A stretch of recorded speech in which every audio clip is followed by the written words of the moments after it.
우리 자신을 향해서 이렇게 가슴에 손을 얹고 이렇게 고백했으면 좋겠습니다.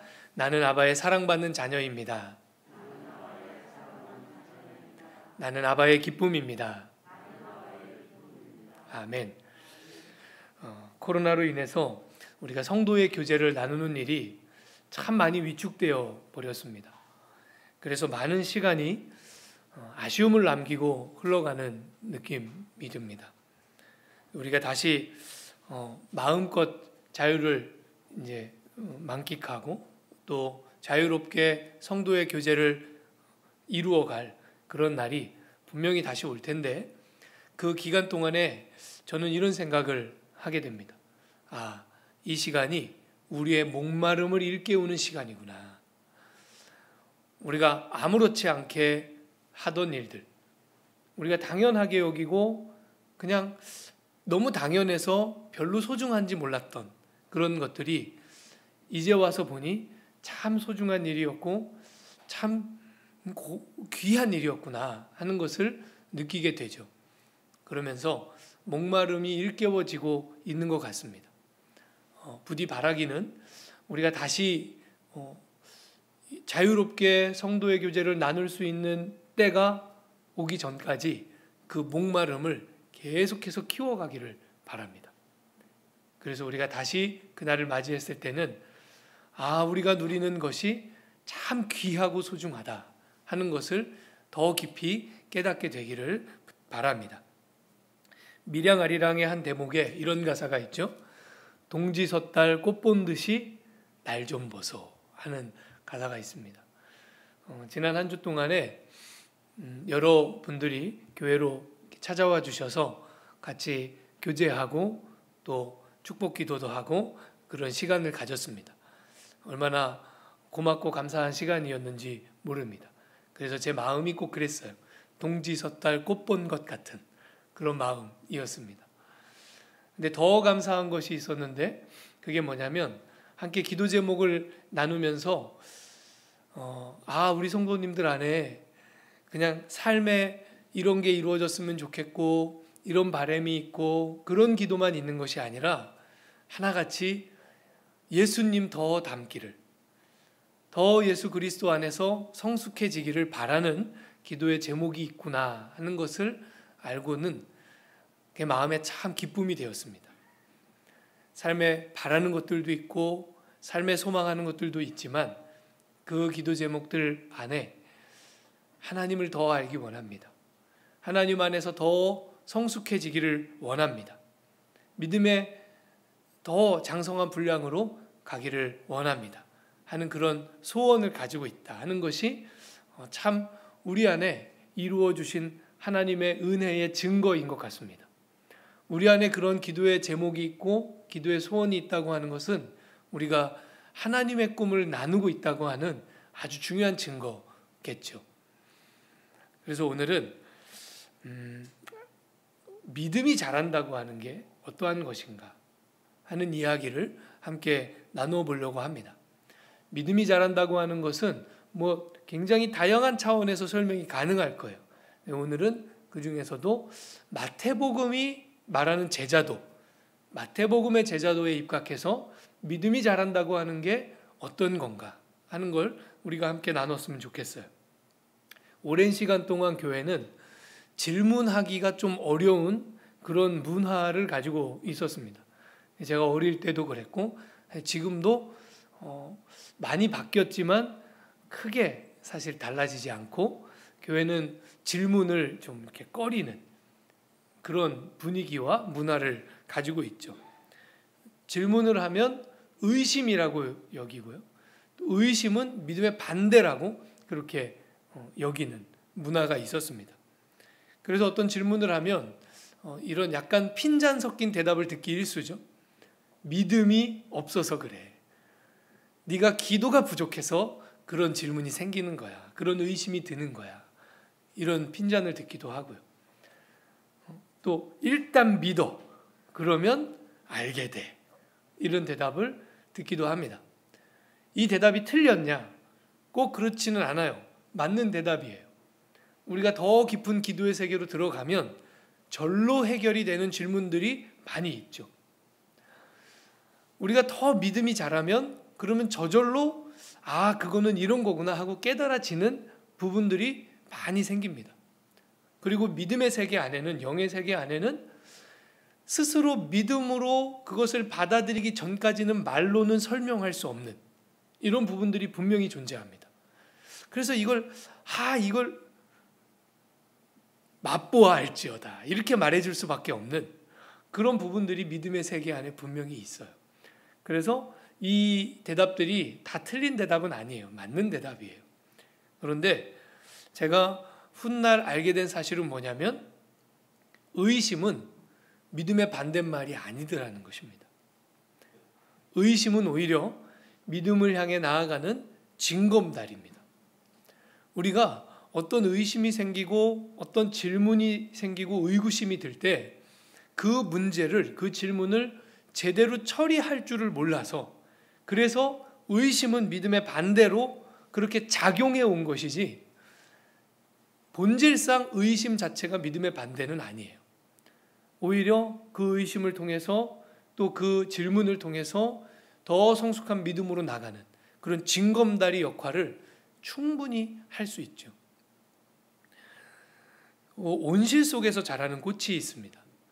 온실 속에서 자라는 꽃은 바람에 흔들릴 일이 없죠. 항상 따뜻한 아주 이 꽃이 자라기에 가장 최적의 환경이 다 갖추어져 있기 때문에, 그래서 이 꽃은 흠 없이 티 없이 예쁘게 자랍니다. 그런데 문제는 이 온실 속에서 자란 화초는 바람 부는 벌판에 내놓으면 어떻게 됩니까? 버티지를 못하고 금방 시들어서 말라버리고 죽고 맙니다. 뜨거운 태양이 비치면 금방 다 타버리고요. 또 찬바람이 불면 금세 다 시들어서 그 아름다움을 잃어버리고 맙니다. 믿음도 그렇습니다. 흔들리지 않고 온실 속 화초처럼 자란 믿음, 세상 속에 던져지면 아무런 힘을 발휘하지를 못해요. 그야말로 교회 안에서만 힘이 있지 교회 밖으로 나가면, 세상으로 나가면 힘없이 그냥 꺾어져 버리고 말라버리고 시들어버리고 이런 신앙이 되는 것이죠. 여러분, 그런데 우리가 정말로 믿음으로 살아가야 되는 곳, 우리에게 정말 살면서 믿음이 필요한 곳은 어딘가요? 교회 아닙니까? 아니면 교회 밖 세상입니까? 우리에게 정말 믿음이 필요한 곳, 사실은 교회 안에서는요, 믿음이 조금 연약하고 부족해도 서로 붙잡아줄 지체들이 있어서 괜찮습니다. 교회 안에서는요, 믿음이 조금 연약해도 함께 붙잡고 기도해줄 동지들이 있어서 괜찮습니다. 그런데 교회 밖 세상은 어떻습니까? 믿음이 없이는 살기가 어려워요. 우리가 사는 세상은 정말로 믿음의 전쟁터이지 않습니까? 이것이 믿음에 합당한 일인가 아닌가 고민해야 되는 문제들이 날마다 있잖아요. 내가 믿음의 사람으로서 이렇게 행동하고 이걸 선택하고 이렇게 살아가는 것이 마땅한지 아닌지 늘 고민하면서 믿음의 싸움을 싸워야 되는 곳, 그곳은 교회 안이 아니고 사실 교회 밖이죠. 근데 온실 속 화초처럼 길러진 신앙은 야생성이 없어요. 그래서 항상 그런 신앙인들은 교회 안에 있고 싶어 해요. 마치 베드로가 변화산에 예수님과 함께 올라갔을 때 놀라운 경험을 하잖아요. 그리고 나서 베드로가 한 말이 뭡니까? 예수님, 여기에 초막셋을 지어놓고 내려가지 맙시다. 내려가지 맙시다. 베드로가 그렇게 말해요. 온실 속 화초처럼 길러진 신앙인은 교회 안에 있어야만 그 믿음이 확인되고 교회 안에 있어야만 신앙이 힘을 얻고 그렇게 되니까 교회 안에 있고 싶어 해요. 그런데 예수님의 처방은 뭐였습니까? 그 변화산에서 베드로가 예수님, 우리 내려가지 맙시다 할 때 예수님의 처방은 뭐였어요? 내려가자. 저 산 아래로 내려가자. 저 시끌벅적한 문제들이 있는 저 산 밑으로 다시 가자. 그렇게 하면서 제자들을 다 데리고 3명밖에 없었지만 데리고 산 밑으로 내려오시죠. 그런 의미에서 보면 믿음의 야생성을 길러야 됩니다. 이리저리 부딪힌 흠결이 우리의 믿음의 이 성장 과정에 있어야 되는 거고요. 갈팡질팡 흔들린 흔적들이 우리의 믿음의 성장 과정에 있어야 되는 거예요. 그게 우리의 믿음이 야생성 있게 자랐다고 하는 증거들입니다. 그 야생성이 있는 믿음, 그런 믿음이 건강한 믿음이고요, 힘 있는 믿음이에요. 그래서 믿음이 자란다고 하는 것은 야생성이 길러지는 과정이에요. 신앙에 대한 질문들, 내 믿음의 어떤 믿음 생활, 영적 생활에 대한 질문들, 성경 말씀과 하나님에 대한 질문들, 이 질문이 많다고 하는 것은 건강한 것입니다. 질문이 많다고 하는 것은 이 사람이 시험에 들었거나 막 의심에 빠졌거나 이런 게 아니고요, 건강한 거예요. 어린아이가 막 머리가 일찍 트이는 애들 보면 어떻습니까? 질문이 많아요. 질문이 많아요. 뭐가 그렇게 궁금한 게 많은지, 호기심이 많고, 그게 건강한 거잖아요. 그런 것처럼 믿음이 자라는 과정에서도 질문이 많아야 돼요. 그리고 그 질문에 대답을 얻어가는 과정이 바로 믿음이 자라는 과정이요, 야생성이 길러지는 과정입니다. 그 야생성이 있어야 세상 속에 나갔을 때 힘있게 믿음을 가지고 세상에 살아갈 수가 있는 것이죠. 우리가 오늘 함께 읽은 이 마태복음은 몇 가지 특징이 있어요. 그 마태복음의 특징과 특별히 오늘 함께 읽은 본문 말씀 속에 담겨져 있는 이 믿음이 자라나는 원리, 그것을 우리가 좀 함께 살펴보려고 합니다. 마태복음의 특징 중에 첫 번째는 뭐냐면, 마태복음은 마가복음, 누가복음하고는 조금 다른 특징이 있다는 거예요. 마가복음, 누가복음은 선교적인 관점이 아주 정확하고 뚜렷한 책들입니다. 그래서 이 헬라 문화에 대한 그 어떤 배려가 많이 담겨져 있어요. 이방인들에 대한 배려. 이 저자들만 딱 봐도 그 느낌이 딱 옵니다. 왜냐하면 마가복음의 저자 마가는 베드로의 통역관이었거든요. 그러니까 베드로가 여기저기 돌아다니면서 선교 활동을 할 때 늘 그 옆에 붙어있던 사람 누구냐? 바로 마가였어요. 사실 마가는 우리가 아는 것처럼 아주 이렇게 믿음이 성숙하지 못한 사람이었죠. 그래서 바울과 바나바와 함께 선교 여행 떠났다가 중간에 도망쳐 나온 사람. 근데 그가 나중에는 베드로의 통역관이 되어서요, 베드로의 선교 활동에 늘 그 옆에서 가장 가까이서 베드로를 돕는 베드로의 제자가 됐습니다. 그러니까 그 마가가 쓴 마가복음은 베드로의 선교 활동과 밀접하게 연관되어 있을 수밖에 없죠. 자, 그럼 누가는 어떤 사람입니까? 누가는 사도 바울의 영적 제자이자 사도 바울의 선교 동역자였죠. 그렇다면 누가가 쓴 누가복음은 누구의 영향력 아래에 있을까요? 사도 바울의 영향력 아래에 있어요. 베드로와 사도 바울 이 두 사람은 사도행전을 우리가 읽어보면 이 초대교회 선교의 아주 두 기둥이지 않습니까? 그러니까 마가복음과 누가복음은 이 베드로의 전통과 바울의 전통, 이 전통 하에 있는 복음서들이에요. 그래서 선교적인 관점이 아주 뚜렷한 책들입니다. 그에 비해서 마태복음이 가지고 있는 뚜렷한 특징은 뭐냐면, 마태복음은 아주 유대적인 책이에요. 유대 문화에 입각해서 쓰여졌고요, 그리고 유대 전통에 아주 어떤 뚜렷한 특징을 가지고 쓰여진 책입니다. 그래서 아마도 이 마태복음이 기록될 때 마태가 당시에 예수님을 영접한, 예수님을 믿게 된 유대인들을 대상으로 쓴 복음서다, 이렇게 보통 이해합니다. 예수님을 믿게 된 유대인들이 겪는 문제는 뭐였냐면, 유대교 회당으로부터 추방당하고 박해받았다는 거예요. 그러니까 주류 유대인 사회죠.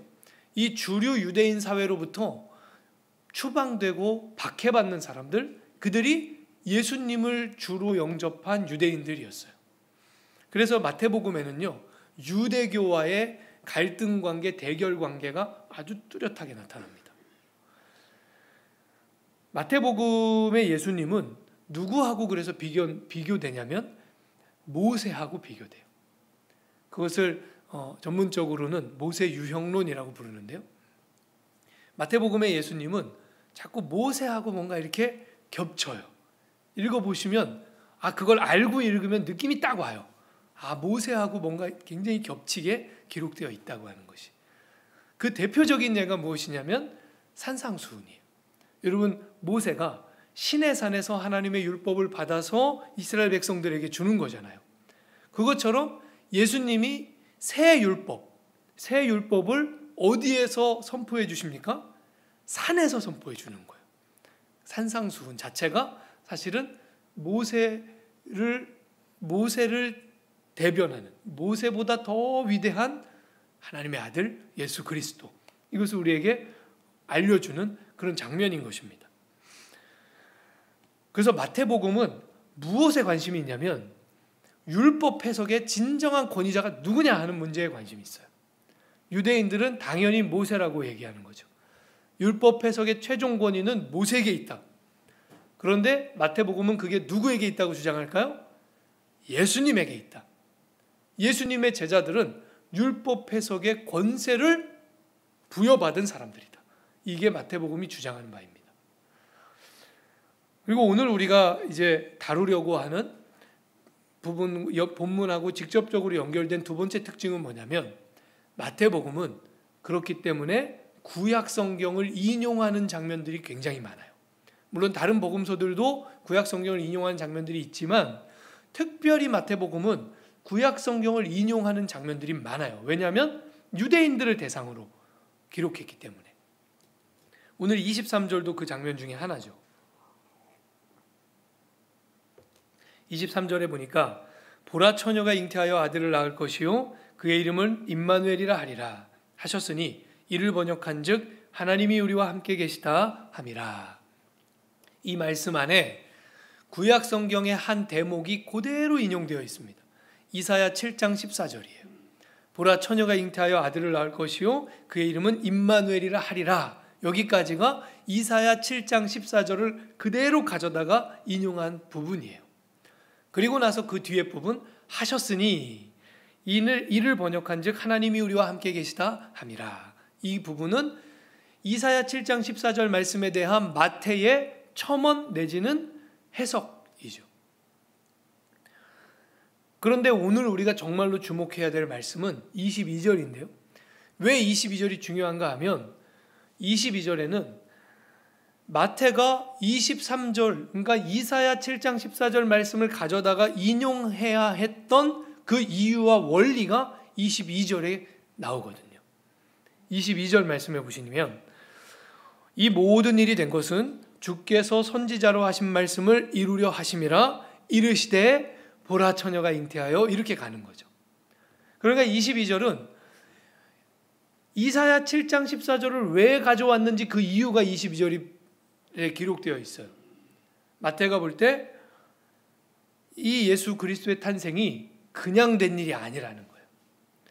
하나님께서 오래전부터 예언자들을 통해서 오래전부터 계획하시고 예언자들을 통해서 예언하신 그대로 구원의 역사를 이루어가고 계시다 하는 것을 알려주려고 하는 것이죠. 그런데 여러분 22절을 한번 잘 보세요. 22절 안에서 어떤 질문이 담겨 있나 한번 찾아보시기 바랍니다.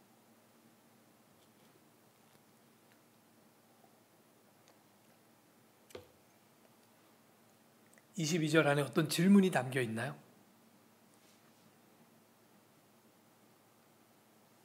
아마 과연 질문이 있나? 이러실 거예요.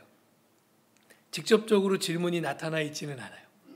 그런데 설명을 한번 들어보세요.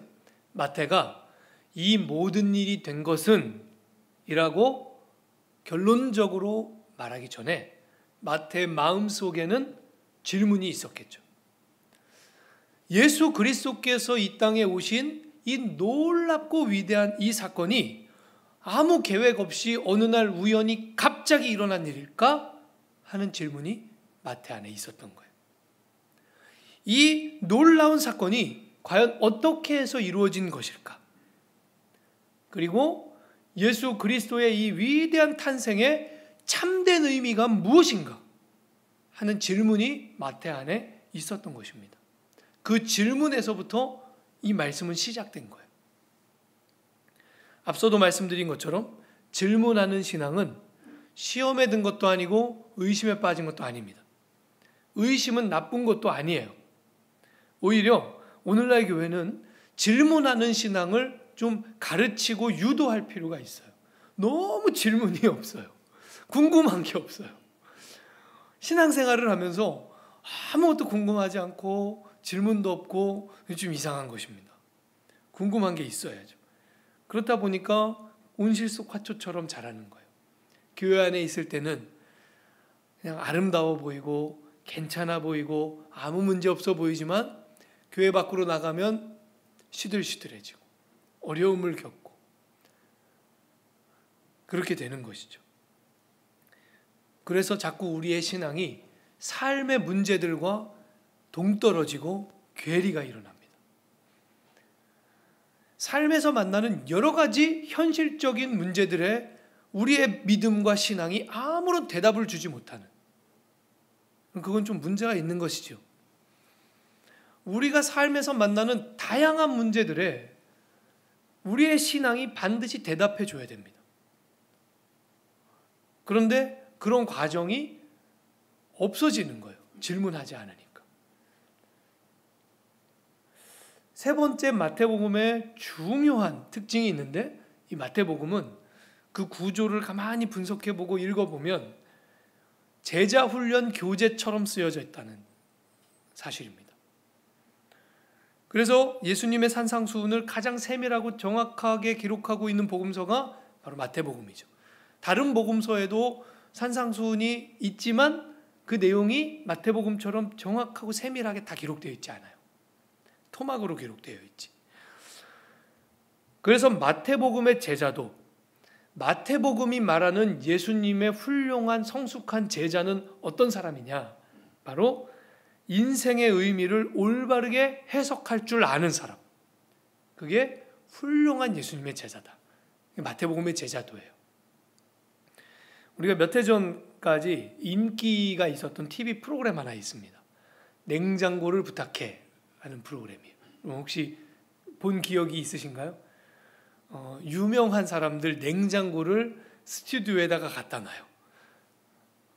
그러고 나서 그 안에서 나온 재료들을 가지고, 그 냉장고 속에 있는 재료들만 가지고 유명한 셰프들이 요리 경연을 펼치는 겁니다. 어떤 경우에는 정말 그 냉장고 안에 재료들이 너무 신선한 재료가 가지런하게, 이런 재료라면 이런 요리가 나올 수 있겠다 하고 가지런하게 나오는 그런 때도 있는가 하면, 대체적으로는 어떨까요? 도대체 저런 재료로 무슨 요리를 만들 수 있을까 싶은 재료들이 마구잡이로 가지각색으로 막 나오는 거예요.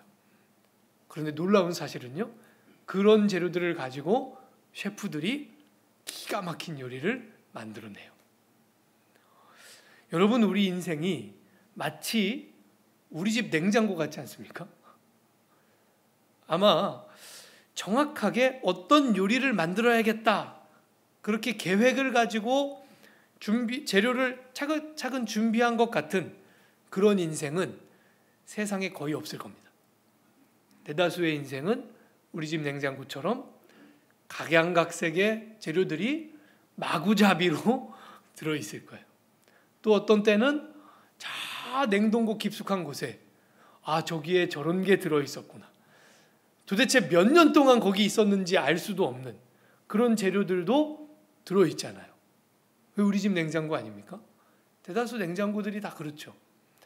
그런 것처럼 우리 인생에 수많은 경험들이 질서 없이, 조화 없이, 아무런 계획도 없이, 준비도 없이 그냥 마구잡이로 들어있는 그런 경우가 허다하죠.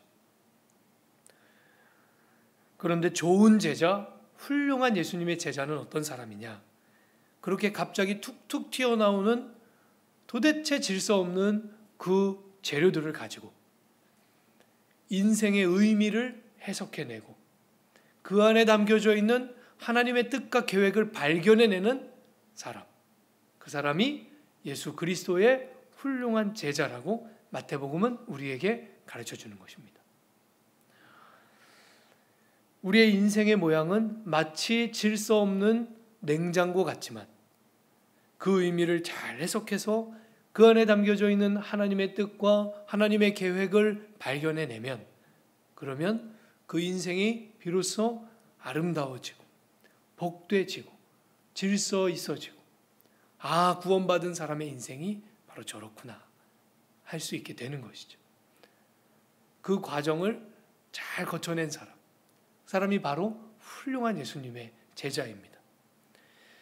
그런 의미에서 오늘 본문을 다시 보시면 이 모든 일이 된 것은 이라는 이 말은요, 아무나 할 수 있는 말이 아니에요.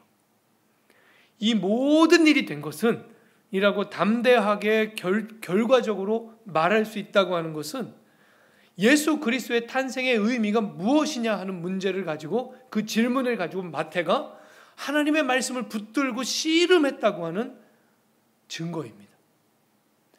하나님의 말씀을 붙잡고 씨름하다가, 아, 예수 그리스도의 탄생의 의미가 바로 이것이구나 하는 것을 그가 깨달은 확신을 가지고 있었기에 마태가 이 모든 일이 된 것은 이렇게 말할 수 있는 거예요. 여러분, 그러면 우리가 예수 그리스도 안에서 우리의 인생의 의미를 깨달았다고 생각해 보십시오. 우리의 인생에 담겨져 있는 하나님의 계획과 하나님의 뜻과 하나님의 섭리와 그 구원의 은혜와 역사를 우리가 확신 있게 깨달았다고 한번 생각해 보십시오. 그러면 우리도 그제서야 비로소 우리 인생을 향하여 이 모든 일이 된 것은 이렇게 말할 수 있는 거예요. 과거에 그때 그 일을 겪을 때는 내가 너무너무 힘들게 그 의미를 알 수 없어서 괴롭고 슬픔 가운데서 그 시간을 지나왔지만, 이제 와서 그 시간을 돌이켜보니 이 모든 일이 된 것은 하나님의 이러한 뜻과 계획 속에 있었던 것입니다.